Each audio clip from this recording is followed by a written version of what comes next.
Hi there. Hey, today's video is going to be a little bit different from what you're used to on our channel. Today, we're going to talk about our daughter, Courtney. I had a friend, he would check on me sometimes, and he was really worried about me. He had my mom's phone number, and he reached out to her one day and told her exactly where I was and said, if you don't come save your daughter, she's going to die. I first noticed something wasn't right when Courtney was about 13. I was a weekend dad, and I would take her and her brother back to their birth mother. And I remember her brother and I would sit in the front seat and we would just have a great conversation all the way. And I started to think, I wanted to include Courtney. And so I would ask her, why don't you sit in front? You and I can chat.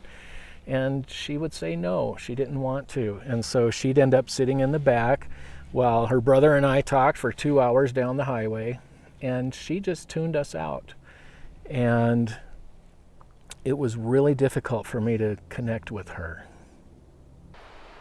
Hi, my name is Courtney, and I'm an addict, and I have been clean since September 29th, 2019. I mean, right now I'm just sitting here in my happy place. I love it. Life is good today. I get to enjoy just experiencing life, like sitting here right now. I'm just happy and content, and I notice everything around me, and I'm just very in this moment right now. Yeah, most of my life wasn't that way. I don't know, somewhere along the lines, as I got older, became about a teenager, I started struggling with depression. I had no drive in life. I had no dreams or goals. I didn't have the will to live, really. I had no idea how big a deal that was at the time. I thought, she's a teenager. This is this is a phase. I figured, yeah, she'll come out of it, a week, 2 weeks, a month, a year, I don't know. She'll be back. And boy, I had no idea how serious that was. Food was probably my first actual addiction that I was able to recognize. I just couldn't stop eating, and it just made me feel so horrible about myself. And then I would just be obsessing over what I was eating and trying to exercise and counting calories and all this stuff. I felt very insecure and not capable. I didn't believe in myself. I didn't think I was capable of doing really anything. Alcohol was the first drug I ever did. I don't know, I liked the way that it made me feel. And that first time I ever drank, I ended up drinking a lot. I got super drunk. I don't really remember most of the night. And the next day I woke up and said that I want to do that again. And so I did. That was at a pretty young age, and already I started drinking almost every day. The alcohol, it would make me feel really good at first, and then it would just make me feel really bad.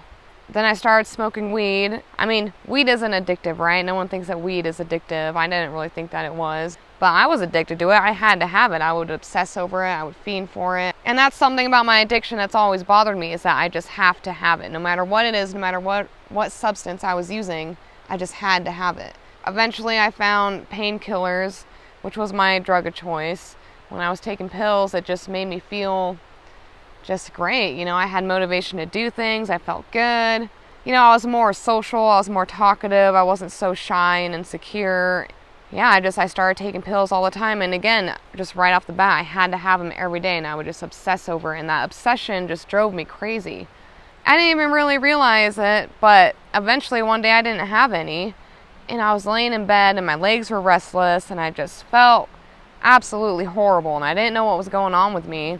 And it took me a while to realize that I was withdrawing, realizing that I literally physically need the drug that I'm addicted to. At this point, I had a boyfriend. He ended up being pretty abusive.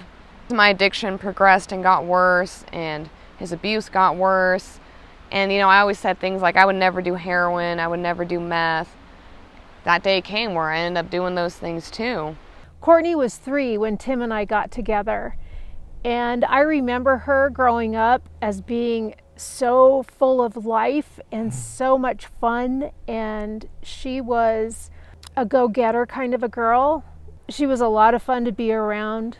I remember the time that she was about 15 maybe, and I had planned this trip with her and her grandmother. We were going to go to San Francisco, and we showed up to pick her up, and she wasn't there. And so she didn't end up going with us, and that was really sad. That was about the time that I figured, well, yeah, she's a teenage girl and she's just doing what she's doing. We didn't have a great relationship with her mom. So when her mom reached out to us when Courtney was about 19 and said, I need your help, that was huge. That was the first time we found out that Courtney was addicted to heroin. And that's what we knew. We went down to check it out, see if we could find her. We found her.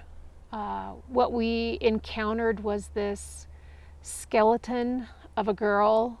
She just looked like she was barely being held together by the skin of her body. And we were just shocked.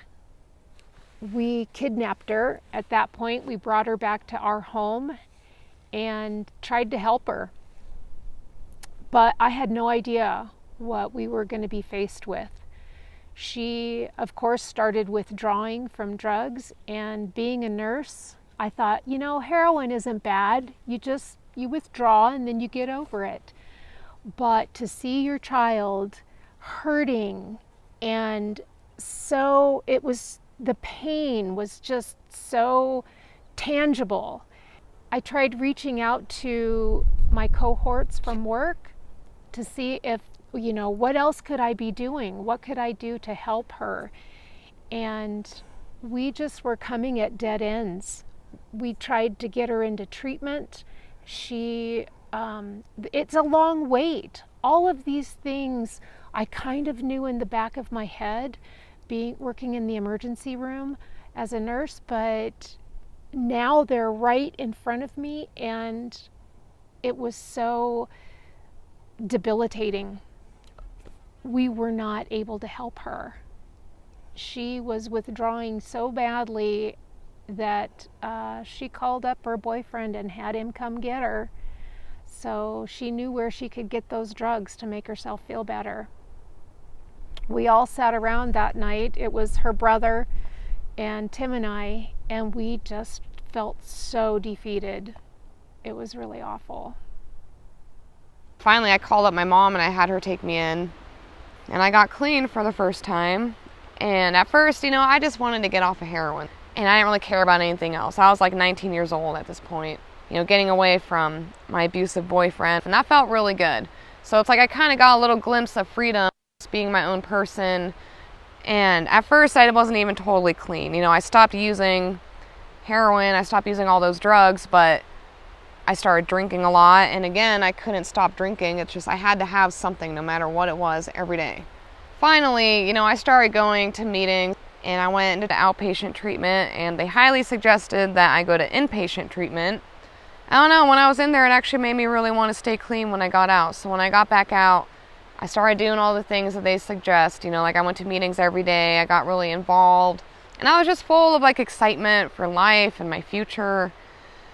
But I was still pretty closed off, I went to meetings, I had some friends, I had some support, but I didn't really utilize it like I could have. Eventually I ended up with a different guy. Seemed really great at first, but it wasn't, it didn't turn out very good. And eventually we both relapsed, we started using again. And I remember the day I started taking pills again. I didn't even realize that I was addicted again until I ran out and I woke up and my whole body was aching and hurting, and that withdrawing that I went through, and it's like my heart just sank. It's like all that freedom, I just lost it, because here I am dependent on a drug again. At some point, we connected with an addiction counselor. We saw her a couple of times, which gave us some good information. And then we also joined a support group of parents and families of addicts. And that was super helpful for us to realize that addiction is a journey.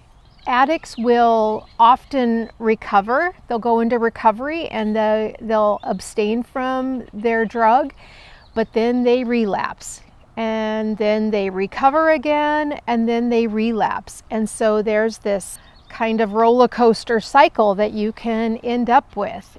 Being on the outside looking in, it's super frustrating. As that person continues to recover, you sort of lose hope and faith that this is going to stick. You start building a protective shell around yourself, to not put too much hope into their recovery?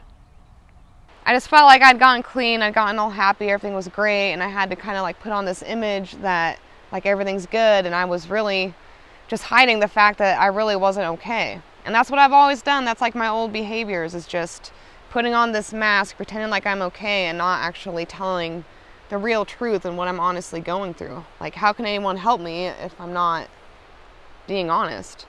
You know, this time I ended up in a lot worse situations. I was pretty much homeless. I couldn't hold a job. And I was just trying to keep this all a secret and pretend like everything was okay, and it wasn't. And it pretty much took my boyfriend going to jail for me to get away from him. And even then, I wasn't ready to get clean again. I couldn't let go of my drugs. That was the only comfort I had. But finally I did, and I went and I got clean again. And it was pretty hard for me to get there. I remember my mom took me in. I was waiting to get into inpatient treatment.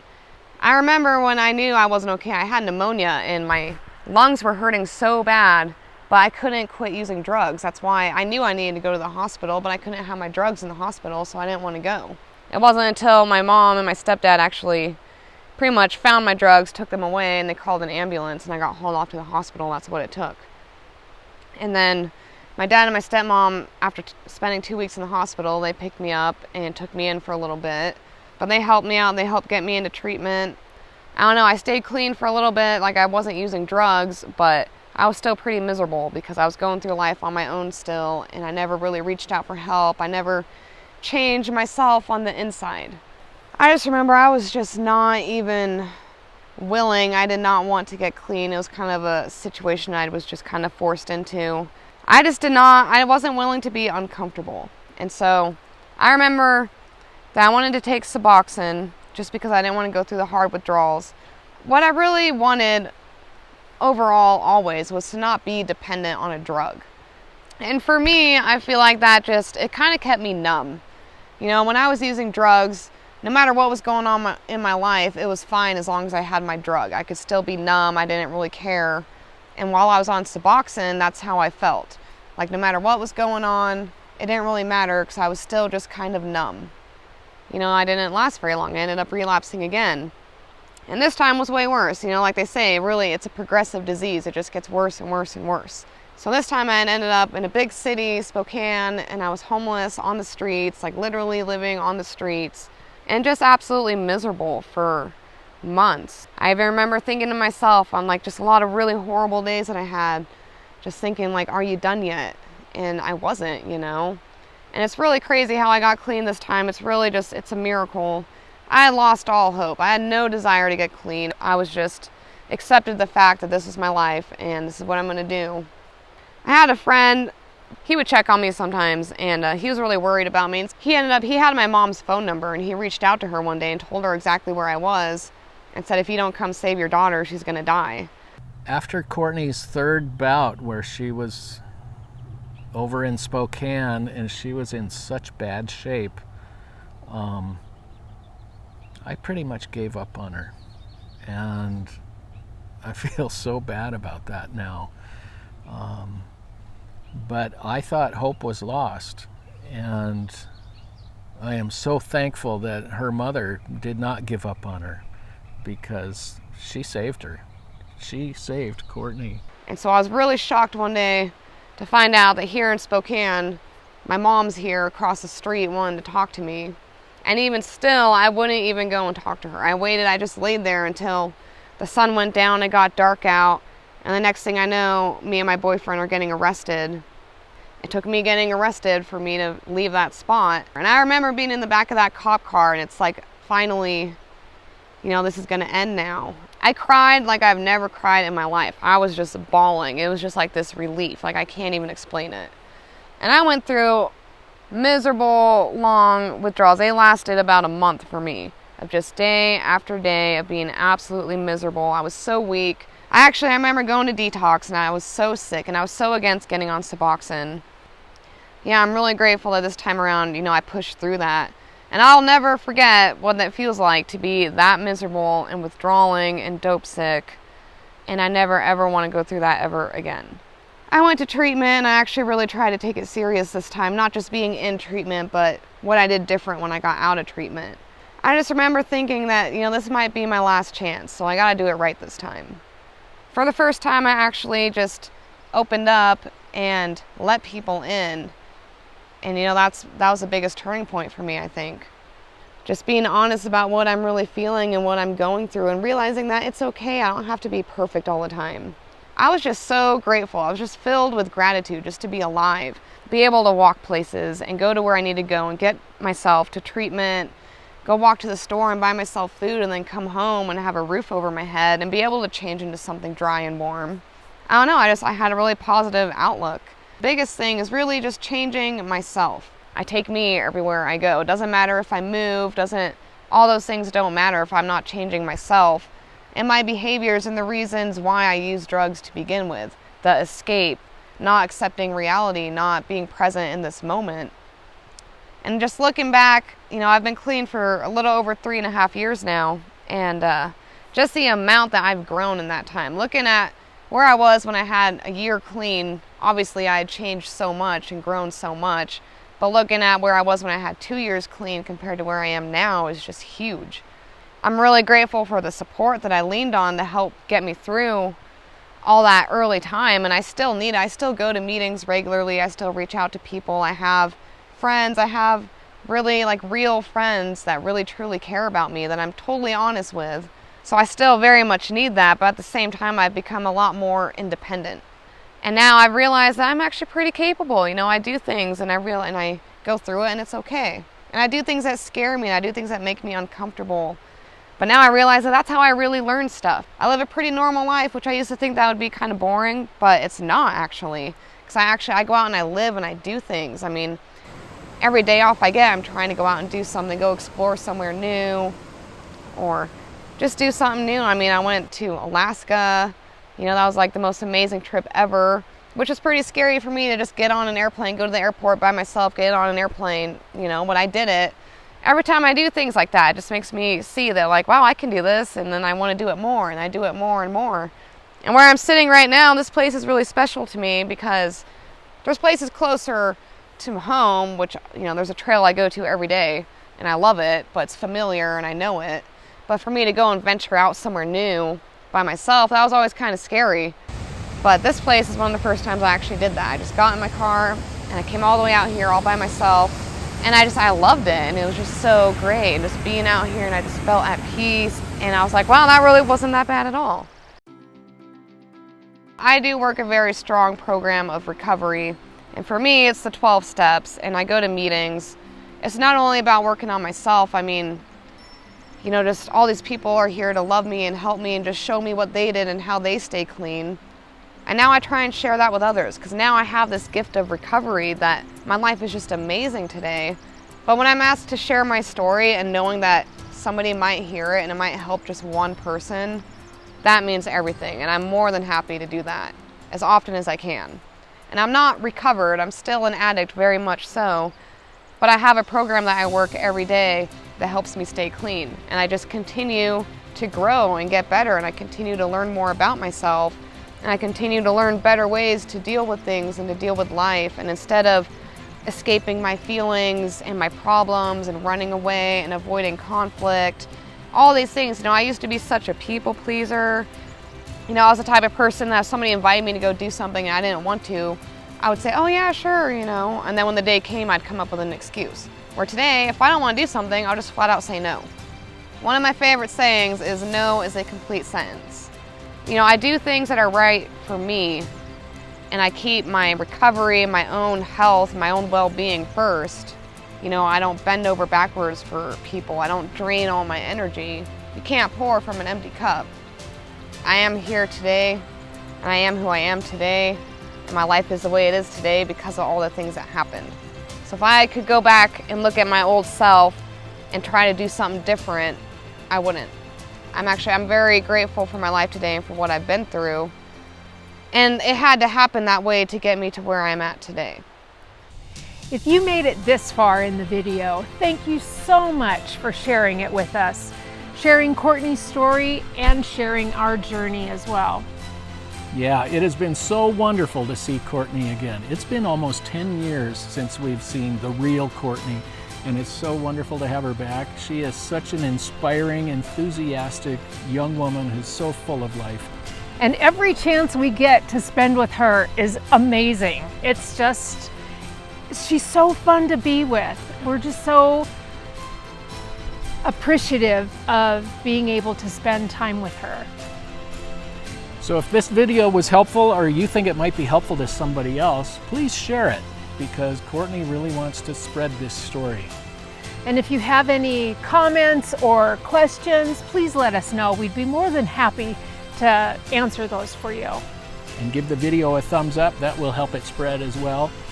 And we'll see you next time. Thanks so much. Thanks, everybody. Bye. Bye. With how far I've come in the last 3.5 years and the things I've been able to do, I can only imagine what the future holds.